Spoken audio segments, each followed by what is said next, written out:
नमस्कार दोस्तों, स्वागत है आपका हिंदी हॉरर स्टोरी में।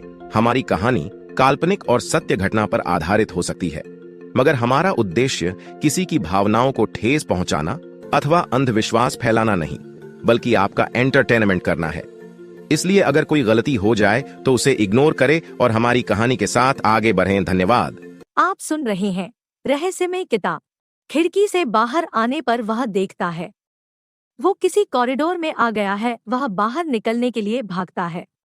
वह जितनी बार भागकर बाहर निकलने की कोशिश करता है, वह हर बार एक नए कॉरिडोर में आ जाता है। उसे वहां से बाहर निकलने का रास्ता नहीं मिल रहा था।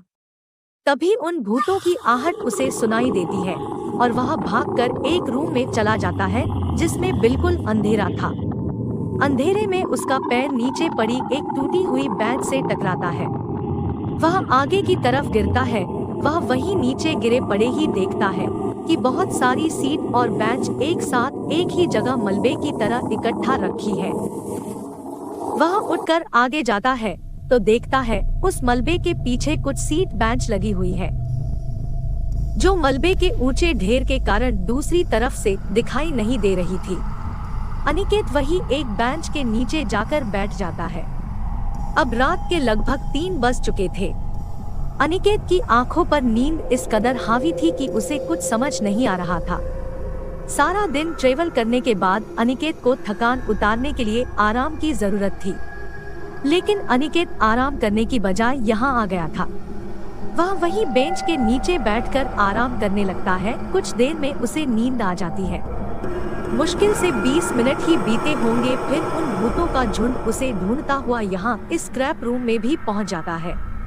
अचानक बेंच के नीचे लेटे हुए अनिकेत के कानों में जैसे कुछ लोगों के फुसफुसाने की आवाजें आने लगती है, जिससे उसकी नींद खुलती है और आंखें खुलते ही अपने सामने उसी बुढ़े का खतरनाक चेहरा और उसकी बड़ी बड़ी आंखें देख वह डर जाता है।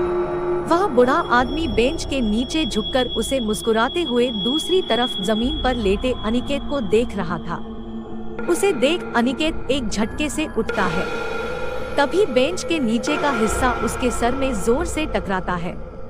वह अपना सर झुका लेता है और अपना सर पकड़ लेता है जहां उसे अभी जोर की चोट लगी थी। उस बुढ़े का हाथ उसकी तरफ बढ़ ही रहा था कि तभी वह बेंच को उन सब के ऊपर धकेल कर भागता है और दूसरी तरफ के दरवाजे से बाहर निकल जाता है। फिर आगे जाकर देखता है कोई उसके आसपास नहीं है। वह देखता है कि चैनल के पास नीली वर्दी में वॉचमैन जो कुर्सी पर बैठे सो रहा था। अनिकेत भागकर उसके पास जाता है, उसे पकड़कर जोर से हिलाकर पूछता है, भैया यहाँ से बाहर जाने का रास्ता कहाँ है? वॉचमैन नींद से जग जाता है और हाथ से दूसरी तरफ को इशारा कर देता है।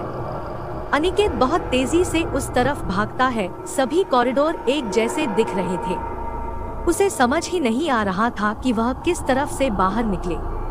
अनिकेत, यह सभी कॉरिडोर तो एक ही जैसे हैं, यहाँ से बाहर निकलने का रास्ता कैसे समझ आएगा?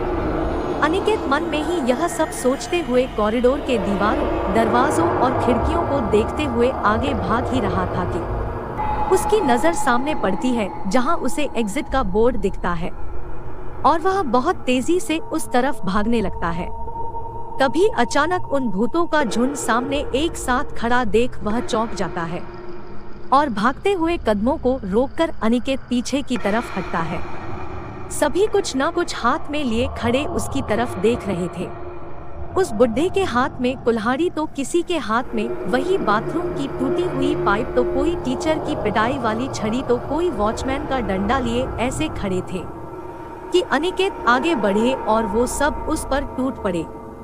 इस बार वह सब मुस्कुराते हुए नहीं बल्कि बहुत गुस्से में लग रहे थे। बुढ़ा बोलता है, ला वो किताब हमें दे दे, यहाँ से तू कभी बाहर नहीं निकल सकता। उनमें से एक लड़की वह एग्जिट का कार्डबोर्ड निकाल उसे तोड़कर बगल के क्लासरूम जिसकी खिड़की खुली थी उसके अंदर फेंक देती है। अनिकेत उन भूतों का झुंड गुस्से में देख घबराकर वहां से भागता है। वह अपने आसपास के रूम के दरवाजों को धक्का मारकर उसमें घुसने की कोशिश करता है, लेकिन जो भी दरवाजा वह खोलने की कोशिश करता है वह नहीं खुलता है क्योंकि वह अंदर से बंद होता है। 4-5 दरवाजे पर वह जोर जोर से हाथ मारता है, लेकिन कोई भी दरवाजा नहीं खुल रहा था। वह हिम्मत नहीं हारता है और एक बार फिर कोशिश करता है दरवाजा खोलने की। वह अपने दाहिने कंधे, हाथ और पूरे शरीर का इस्तेमाल कर बहुत जोरदार धक्का मारता है। दरवाजा खुल जाता है और वह बिना अंदर देखे रूम में सीधा भागता चला जाता है। कहानी अगर आपको अच्छी लगी हो तो हमारे चैनल हॉन्टेड यार्न को सब्सक्राइब करें और वीडियो को लाइक करें। धन्यवाद।